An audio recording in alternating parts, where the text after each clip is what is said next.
Hi everyone. So பல டிஸ்டர்பன்ஸ்க்கு அப்புறம் இந்த வீடியோ எடுக்கிறேன். 3 நாள் டேக் எடுத்தாச்சுங்க, 4வது டேக். அதுக்காண்டியாவது ஒரு லைக்கை போடுங்க. கண்டிப்பாக வந்து இந்த வீடியோக்கு ஒரு சப்ஸ்கிரைப் பண்ணிடுங்க. 10th 11th 12th midterm exam வந்து சீக்கிரமாகவே வைக்கிறாங்க அப்படின்னு ஒரு நியூஸ் வந்திருக்கு. அதை ஷேர் பண்ணலாம் தான் வந்தேன். நீங்கள் எல்லாருமே படிச்சிருப்பீங்களானே தெரியல. நிறைய பேர் இப்போ தான் ஸ்டார்ட் பண்ணுறீங்க ஜூலையில். ஸோ என்னன்னா வந்து பார்த்தீங்கன்னா, இப்போது ஃபஸ்ட் மிட்டம் வந்து எப்போ ஸ்டார்ட் ஆக போகுது 18th சொல்கிறாங்க. பட் அஃபீஷியலாக இன்னும் சர்க்குலர் வரல. வந்ததுக்கப்புறம் நம்ம பார்க்கலாம், சரிங்களா? ஸோ எல்லாரும் சண்டே என்ன பண்ணிட்டு இருப்பீங்க? நல்லா படிக்கிறீங்களா என்னன்னு தெரியல எனக்கு. எனக்கு தெரிஞ்சு 100%ல் 90% ஸ்டூடெண்ட்ஸ் கண்டிப்பாக படிச்சிருக்க மாட்டீங்க. ஒரு 10% மாணவர்கள் மட்டும் படிக்கலாம். ஏன்னா இனி எக்ஸாம் கிட்ட வரல. அதனால கண்டிப்பாக வந்து பார்த்தீங்கன்னா உங்களுக்கு அந்த ஒரு ஃபயர் இருந்திருக்காது. எக்ஸாம் அன்னைக்கு தான் நான் படிப்பேன்னு சொல்லி படிப்பாங்க நிறைய பேர். ஸோ நம்ம சேனல் நிறைய பேர் பார்க்குறாங்க, ஆனால் நிறைய பேர் சப்ஸ்கிரைப் பண்ணுறது இல்லை. அது ரொம்ப வருத்தமாக இருக்குது. சப்ஸ்கிரைப் பண்ணி விடுங்க. 10th 11th 12th போர்ஷன்ஸ் என்னன்னு ரீகால் பண்ணுறேன், அப்படியே நோட் பண்ணி வச்சுக்கோங்க. ஃபர்ஸ்ட் நான் போர்ஷன் சொல்லிடுறேன். 12th ஸ்டாண்டர்டை பொறுத்தவரைக்கும் தமிழில் வந்து 2 இயல், இங்கிலீஷில் 2 லெசன், 2 ப்ரோஸ், 2 சப்ளிமெண்ட்ரி, 2 போயம். மேக்ஸை பொறுத்த வரைக்கும் 4 சாப்டர் வரும். ஒரு சில டிஸ்ட்ரிக்ட் 3 சாப்டர். 3 சாப்டர் படித்தாலே சேஃப்டி ஆயிடலாம். ஃபிசிக்ஸை பொறுத்த வரைக்கும் 4 லெசன் வரும். நீங்கள் 3 லெசன் ஒழுக்கமாக படிச்சிங்கனாலே சேஃப்டி ஆயிடலாம். கெமிஸ்ட்ரி வந்து 1 2 3 6 7 11 பார்த்துக்கோங்க. அதுக்கப்புறம் பயோ பாட்னி வந்து ஃபஸ்ட்டு 3 லெசனுங்க. பயோஜாலஜி வந்து ஃபஸ்ட்டு 4 லெசன் வரும். ஸோ இதுதான் வந்து நம்மளுடைய ப்ரொசீஜர். கம்ப்யூட்டர் சயின்ஸ் மட்டும் ஃபஸ்ட்டு 7 லெசன் கிட்ட வர்றதுக்கு வாய்ப்பு இருக்குது. அதுக்கடுத்தது நம்மளுடைய 11th ஸ்டாண்டர்ட் வரும்போது ஃபஸ்ட்டு 2 இயல் தமிழில், இங்கிலீஷில் 2 லெசன். மேக்ஸில் வந்து பார்த்தீங்கன்னா ஃபஸ்ட்டு 2 சாப்டர் ஃபுல்லாக வரும், 3rd சாப்டர் பாதி வரும். அண்ட் ஃபிசிக்ஸில் வந்து ஃபஸ்ட்டு 3 லெசன் ஃபுல்லாக வரும், இல்லைனா 2 லெசன் தான் வரும். கெமிஸ்ட்ரியில் 1 2 6 7 11 இந்த 5 லெசன் வரும். ஃபிசிக்ஸ்ன்னு சொல்லியாச்சு. பயாலஜி வந்து ஃபஸ்ட்டு 3 லெசன் வரும். ஜுவாலஜியில் ஃபஸ்ட்டு 3 லெசன் வரும். இதில் கம்ப்யூட்டர் சயின்ஸ் வந்து ஃபஸ்ட்டு 6 லெசன் வரும்.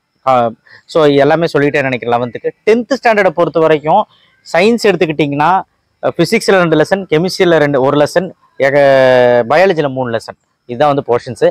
சோஷியலில் வந்து 2 ஹிஸ்ட்ரி, 1 சிவிக்ஸு, 1 எக்கனாமிக்ஸு, பொருளாதாரம் 1, குடிமியலில் 1, அண்ட் வரலாறில் 2, ஜாகிரஃபி புவியியலில் வந்து 1, 2 1 இருக்கும். கண்டிப்பாக வந்து இந்த லெசன்ஸ் எல்லாமே வந்து பார்த்திங்கன்னா நமக்கு மிட்டம் போர்ஷன்ஸில் இருக்குது. அண்டு தமிழில் வந்து பார்த்திங்கன்னா 3 இயல் இருக்கும் 10th. இங்கிலீஷில் வந்து 2 லெசன் இருக்கும். இதான் வந்து 10th போர்ஷன்ஸ். மேக்ஸ் எடுத்துக்கிட்டிங்கன்னா 2 சாப்டர் ஃபுல்லாக இருக்கும். 3வது சாப்டரில் பாதி இருக்கும். 4.1 ஜாமெட்ரி வச்சுருப்பாங்க, கிராஃப் இருந்தால் தான் இருக்கும். ஸோ இதுதான் வந்து போர்ஷன்ஸ் ஃபார் 10th ஸ்டாண்டர்ட்.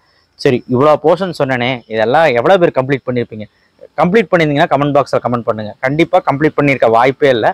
இதில் சேஃபர் ஜோன் என்னன்னா, நீங்கள் ஒரு 3 லெசன் இருக்குன்னு வைங்களா, ஒரு 4 லெசன் அட்லீஸ்ட் ஒரு 2 லெசன் படிங்க. ஒரு 4 லெசன் இருக்குன்னா ஒரு 2 லெசன் படிங்க. இப்போ உதாரணத்துக்கு நம்ம 12th ஸ்டாண்டர்ட் ஃபிசிக்ஸ் எடுத்துக்கலாம். ஃபஸ்ட்டு 2 லெசன் படிச்சிங்கனாலே 12th 11th வந்து சர்வே பண்ணி 90% மார்க் எடுக்கலாம், சரிங்களா? அதே மாதிரி கெமிஸ்ட்ரி எடுத்துக்கிட்டிங்க அப்படின்னா 1 2 6 7 மட்டும் 11th 12th படிச்சிட்டிங்கன்னா ஒழுக்கமாக ஒரு 80 மார்க் ஈஸியாக எடுக்கலாம். அதே மாதிரி மேக்ஸில் ஃபஸ்ட்டு 2 சாப்டர் ஒழுக்கமாக படிச்சிங்கனாலே போதும். அதே மாதிரி கம்ப்யூட்டரில் ஃபஸ்ட்டு 5 லெசன் ஒழுக்கமாக படித்தா போதும். அண்ட் தமிழில் வந்து 1 இயலாவது ஒழுக்கமாக படித்து பயிற்சி எல்லாமே தரவாருங்க, போயம்ஸ் எல்லாம் தரவாருங்க. அண்ட் இங்கிலீஷில் ஃபஸ்ட்டு லெசனாவது படித்து கிராமரு அண்டு வொக்காபுலரி இதெல்லாம் வந்து பார்த்திங்கன்னா கொஞ்சம் பார்த்து வைங்க பின்னாடி. இதை பண்ணுங்க. பயாலஜி பொறுத்த வரைக்கும் பாட்னியில் ஃபஸ்ட்டு லெசன், ஜுவாலஜியில் ஃபஸ்ட்டு 3 லெசன் புக் பேக் மட்டும் படிச்சிங்கனாலே போதும். அந்த அளவுக்கு இப்போ இப்போதைக்கு அதையாவது முடிச்சு வைங்கிறேன். 10th ஸ்டாண்டர்ட் பொறுத்த வரைக்கும் சயின்ஸாக இருக்கட்டும், சோஷியலாக இருக்கட்டும், புக் பேக் மட்டுமாவது ஒழுக்கமாக படிங்க. மேக்ஸில் ஃபஸ்ட்டு சாப்டர் ஒழுக்கமாக படிச்சிங்கன்னா 60% மார்க் எடுக்கலாம். நீங்கள் 2nd சாப்டரில் ஒழுக்கமாக வந்து பார்த்தீங்கன்னா இம்பார்ட்டன்ட் மட்டும் பார்த்தீங்கன்னா போதும். கிராஃப் பாருங்கள். தமிழில் 2 இயலாவது ஒழுக்கமாக படிங்க, புக் பேக்கு பயிற்சி எல்லாமே. இங்கிலீஷில் 2 லெசன் ஃபுல்லாக படிங்க. ஏன்னா 10th ஸ்டாண்டர்ட் பொறுத்த வரைக்கும் ஈஸி. லைஃப் போயம் நல்லா படிச்சுக்கோங்க. மெமரி போயமும் இம்பார்ட்டன்ட், அப்ரிசியேஷன் ரொம்ப இம்பார்ட்டன்ட். ஸோ எல்லாமே நான் ஓவரால் சொல்லிட்டேன்னு நினைக்கிறேன். ஸோ அதனால் நான் என்ன சொல்கிறேன், ரொம்ப டைட்டாக நீங்கள் படிக்க முடியலன்னா அட்லீஸ்ட் என்ன நம்ம எதிர்கொள்ளும். ஏன்னா இப்போ ஃபெயில் ஆகிட்டு இருக்கீங்க அப்படின்னா அட்லீஸ்ட் பாஸ் ஆகாவது ட்ரை பண்ணுங்கள். இல்லை வந்து நல்ல மார்க் எடுக்கிற அளவுக்கு படிச்சிருக்கீங்கன்னா ஹைப்பாக எடுக்க ட்ரை பண்ணுங்கள். 100 எடுக்கணும்னு நினச்சிங்கன்னா 90 வரும். அட்லீஸ்ட் பாஸ் ஆக ட்ரை பண்ணுங்கள். நிறைய பேர் வந்து ஃபெயில் ஆகிடுறீங்க. ஃபெயில் ஆகிட்டிங்கனாலே மொமெண்டம் கிடைக்காது. ஸோ கோட்டேலிக்கு ஜூலையில் வந்து ஜூலை 18 வந்து எக்ஸாம் வைக்கிறாங்கன்னா கோட்டேலி ஆகஸ்ட் 1 மாதம் தான் டைம் இருக்குது. செப்டம்பர் 3rd வீக் வந்து கோட்டேலி வந்துடும். கிட்டத்தட்ட 1 மாதத்தில் இன்னும் பாருங்கள், இந்த ஜூலை முடிஞ்சுன்னா 1 மாதத்தில் கோட்டேலி வருது. ஃபுல் புக்கு ஃபஸ்ட் வால்யூம் ஃபுல்லாக இருக்கும். அப்புறம் என்ன மிட்டம் வரும். மிட்டமில் ஒரு 3 பாடம் வரும். அதுக்கப்புறம் ஹாஃப் இயர்லி டிசம்பரில் இப்படிங்கிறக்குள்ளே முடிஞ்சிருச்சா. என்னங்க சொல்றது, நான் என்ன சொல்றேன்னா படிக்க ஸ்டார்ட் பண்ணுங்க, தயவு செய்து படிக்க ஸ்டார்ட் பண்ணுங்க. ஞாயிற்றுக்கிழமை இன்னைக்கு உதாரணம் நான் சொன்னேன் பார்த்தீங்களா, 90% மாணவர்கள் படிச்சிருக்க மாட்டாங்க. அந்த மாதிரி இருக்காதீங்க. நிறைய பேர் டைமை லாஸ் பண்ணிக்கிட்டு இருக்கீங்க. இந்த ஒரு வருஷமாவது கஷ்டப்படுங்க. 10th and 12th mainly. 11th standard qualifying exam தானேன்னு சொல்லி அசால்ட்டாக இருக்காதீங்க.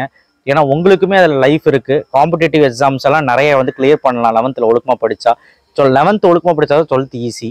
ஸோ நான் அட்வைஸ் பண்ணுறக்காக வரல, டைம் டேபிள் கிட்ட வச்சுருக்கிறாங்க, என்ன வேணாலும் மாறலாம். பப்ளிக் எக்ஸாம் வேறு March 12க்கு மேலே தான் சொல்கிறாங்க. இருந்தாலும் மிட்டம் ஏன் இவ்வளோ சீக்கிரம் வைக்கிறாங்கன்னு எனக்கு தெரியல. மிட்டம் வந்து 18க்குள்ளே வருதான். ஸோ நீங்கள் ரெடியா அப்படின்னு கேட்குறது தான் இந்த வீடியோ. அண்ட் ரொம்ப முக்கியமான விஷயம், 10th 11th 12க்கு ரொம்ப ரொம்ப முக்கியம் நம்ம சேனலை சப்ஸ்கிரைப் பண்ணி வைக்கிறது. ஏன்னா அடுத்த ஒரு வாரத்தில் எல்லா 10th 11th 12க்கு எல்லாமே இம்பார்ட்டன்ட் கொஸ்டின் வரப்போகுது. எப்படியெல்லாம் படிக்கணும் ஸ்டடி பிளான் வரப்போகுது, டிப்ஸ் வரப்போகுது, ட்ரிக்ஸ் வரப்போகுது. ஸோ எந்த கொஸ்டினுக்கு இம்பார்ட்டன்ஸ் கொடுத்தா நல்ல மார்க் எடுக்கலாம் அப்படிங்கிற எல்லாமே நம்ம சேனலில் வரும். நம்ம சேனலை சப்போர்ட் பண்ணுங்க. கீழே வாட்ஸ்அப் சேனல் லிங்க் வைக்கிறேன், வந்து ஜாயின் பண்ணுங்க. நிறைய பேர் ஜாயின் பண்ணுறதில்ல, ரொம்ப வருத்தமாக இருக்குது. ஸோ தயவு செய்து உங்கள் அப்பா அம்மா பேரை காப்பாற்றுறதுக்காவது நீங்கள் நல்லா படிப்பீங்க நான் நம்புகிறேன். கண்டிப்பாக இந்த போர்ஷன்ஸில் ஒரு அரைவாசி போர்ஷன்ஸாவது ஒழுக்கமாக படித்து நம்ம வந்து மிட்டம் எக்ஸாமில் சர்வே பண்ணலாம். ஃபஸ்ட்டு மிட்டம் ஓரளவுக்கு நல்ல மார்க் எடுங்க, ஓரளவுக்கு.